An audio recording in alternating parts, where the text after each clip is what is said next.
Yeah, so what factors should buyers consider when they're choosing the right jet for their needs? I'm sure there's a specific plane that's right based off of your usage, size, things like that. So what should you consider when you're buying one of these jets? I mean, really straightforward. It's a few things to consider. How often you're going to use the aircraft, how far, what's your furthest trip that you think you would take in that aircraft?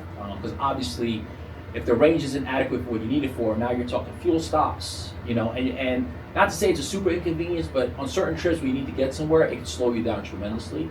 I get, the size and everybody, the glitz and the glamour, but you've also got to think about what's going to be comfortable for you also. What's your comfort level when you fly? What amenities are you looking for in an aircraft? Because every aircraft and category aircraft, amenities are going to dramatically change on these aircraft. So yeah, I mean, straightforward, there should be, just think when you're looking to buy a jet, it should be the size of the aircraft, obviously, right? Where you're going to put this plane, because the bigger the jet, it's harder to store them.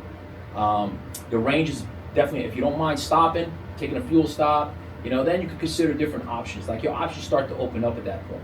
But if you're like me and you're a non-stop person, I want to go A to B, I don't want to be interrupted, then there's a lot of consideration, and that's really what affects what type of jet you should own. Right, and probably also, I mean, knowing from the brokerage side of the business, I'm sure what their budget is, right? I'm sure that's something.